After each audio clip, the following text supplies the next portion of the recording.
Olá, amigos, graças ao nosso Senhor e Salvador Jesus Cristo, eu estou aqui fazendo e cumprindo mais um dia de propósito da vigília.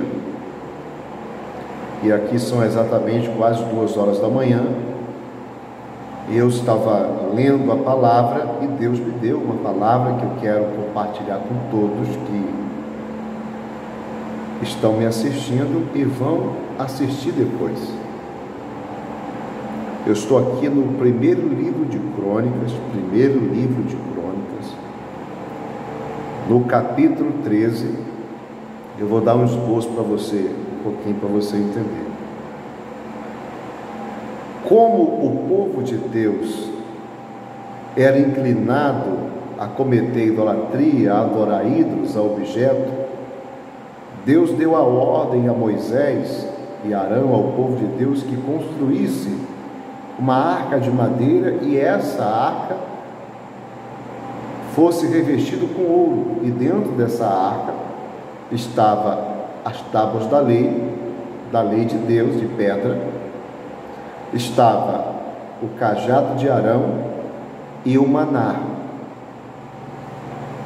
Era a arca do concerto de Deus, e nessa arca foi feito 2 querubins com as asas abertas, as asas para dentro da arca, e ninguém poderia olhar para aquela arca, só aqueles que Deus separava. Então, ao longo dos tempos, Moisés morreu, Josué morreu, Arão morreu, e foi passando, mas aquela arca era a arca do concerto. Todas as vezes que eles iam à batalha, eles levavam aquela arca e os sacerdotes carregavam ela e iam na frente da batalha. Isso representava que eles estavam colocando Deus à frente de tudo. Qualquer guerra e batalha que eles iam contra os inimigos, eles venciam as batalhas, porque eles colocavam Deus à frente. E ninguém podia tocar naquela arca a não ser os sacerdotes, aqueles que eram escolhidos por Deus. E quando a arca foi tomada pelos filisteus, essa arca passou por toda a terra dos filisteus, por todas as cidades dos filisteus. E por onde essa arca passou, ela foi trazendo sofrimento, morte, sofrimento, doenças, enfermidades, a ponto deles colocarem a arca da aliança na casa do Deus deles, do falso Deus deles, no templo deles, que se chamava Dagon. Eles colocaram a arca diante do falso Deus, do ídolo, uma estátua, uma imagem de escultura. E quando amanheceu o dia, a estátua estava no chão com a cabeça cortada. No segundo dia, eles colocaram, mas quando amanheceu o dia, as pernas estavam cortadas, os braços cortados e a cabeça cortada. E eles entenderam que o Deus dos hebreus tinha a mão muito pesada e era muito forte perante o Deus deles. E eles não aguentavam mais. Ele dizia: olha, se essa arca continuar aqui, nós seremos destruídos. E eles tomaram a atitude de mandar a arca de volta para o povo de Deus, que representava a presença de Deus. Aí você diz: pastor, mas a presença de Deus não abençoa as pessoas? Aí depende. A Bíblia fala que Deus é um Deus zeloso, um Deus de misericórdia, um Deus de amor. Mas você tem que entender também que Deus é um fogo consumidor. E se a pessoa quer caminhar com Deus e insiste em fazer o que é errado, a pessoa vai ser destruída. Deus tirou Adão e Eva do jardim para que eles não fossem destruídos por amor. A luz, ela destrói, ela dissipa as trevas. E o povo dos filisteus era um povo idólatra, um povo que não adorava a Deus, mas queriam a arca de Deus, ou seja, Eles queriam a presença de Deus, mas queriam fazer o que é errado. A pessoa que quer a presença de Deus e continua fazendo o que é errado, continue fazendo aquilo que é abominável a Deus, ela vai se destruir. Eles prepararam um carro novo, colocaram bois e soltaram os animais com a arca. E alguns homens de Davi viram a arca e trouxeram até Davi. Mas quando foi chegar perto de Davi, os bois tropeçaram e a arca ia cair da carroça. E quando a arca ia cair da carroça, um homem chamado Uzá, a quem Davi amava muito, estendeu a mão para não deixar cair. Quando ele estendeu a mão, ele morreu na hora. Por quê? Porque ali estava a presença de Deus, não só representava, mas era uma coisa santa, uma coisa consagrada a Deus. Ele morreu e todo mundo temeu, ficou com medo. E a casa mais próxima que estava era a casa de um homem chamado Obed-Edom. Por quê? Porque na lei de Deus, quando a arca foi feita, dizia que a arca de Deus não poderia ser carregada em carroça, e sim por mãos humanas. E as mãos humanas eram de um povo escolhido. Aparentemente ele fez um bem, estendeu a mão para não cair, mas ele não devia. Já erraram em continuar carregando a arca de Deus numa carroça. Deus, ele vigia sobre a palavra dele para cumpri-la. E Davi ficou com medo de morrer também. E como a casa mais próxima era Obed-Edom, deixaram lá. E olha o que aconteceu. Capítulo 13, primeiro livro de Crônicas, versículo 14. Assim ficou a arca de Deus com a família de Obed-Edom 3 meses em sua casa, 3 meses em sua casa, e o Senhor abençoou a casa de Obed-Edom e tudo que ele tinha. Olha só, lá na terra dos filisteus só aconteceu sofrimento, desgraça, sofrimento, morte. O povo tinha úlceras, praga de ratos, de doença, de enfermidade. Morreu muita gente, o povo não aguentava mais. Mas quando a arca foi para cá, o Uzá estendeu a mão, morreu.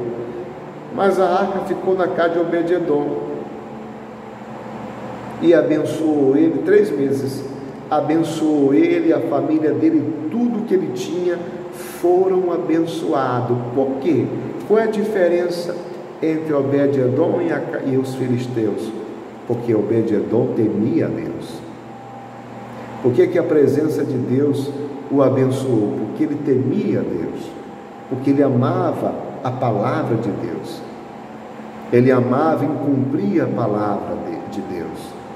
Quando você busca a presença de Deus e ama Deus e faz as coisas com amor, é claro que você vai ser abençoado. Mas se fazemos as coisas para Deus com desleixo, servimos a Deus relaxadamente, o que vai acontecer? Iremos ser destruídos, porque Deus é luz. Tudo que nós formos fazer para Deus tem que ser com inteireza de coração. Outro dia eu estava pregando aqui sobre o rei que fez o que era reto aos olhos do Senhor. E ele serviu a Deus e fez tudo o que era reto aos olhos do Senhor, mas não com inteireza de coração. Temos que servir a Deus, não por palavras, não por obrigação. Temos que ir à igreja não por obrigação, mas com inteireza de coração. Se servimos a Deus, repito, relaxadamente, de qualquer jeito, se queremos a presença de Deus e fazemos tudo errado, sem temor, não vai ser abençoado. Em vez da pessoa ser abençoada, a pessoa é amaldiçoado. Maldito é aquele que faz a obra de Deus relaxadamente. E o que é fazer a obra de Deus? É servir a Deus, é falar do amor de Deus. Faça com inteireza de coração. Sirva a Deus com inteireza de coração. Olha só, porque há diferença entre aquele que serve a Deus e aquele que não serve. A arca trouxe destruição na vida das pessoas que eram idólatras, das pessoas que não temiam a Deus, que não respeitavam a Deus, que não honravam a Deus. Mas numa casa de um povo que adorava, que servia a Deus com inteireza de coração, Deus o abençoou. A gente lê lá em Gênesis capítulo 4, sobre Caim e Abel.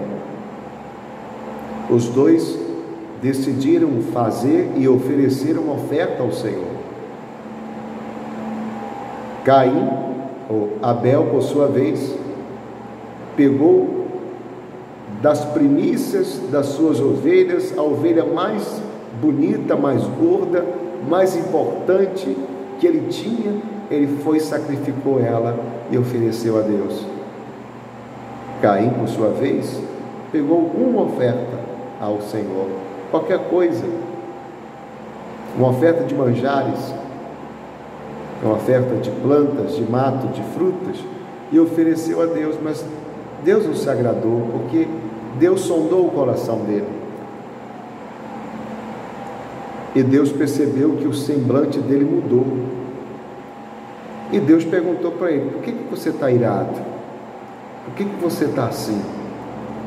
Se você fizer direito, vai ser aceito. Mas se você não faz direito, o pecado jaz à porta. Mas a ti cumpre dominá-lo. O teu direito, o teu desejo será contra ti. Vai te dominar.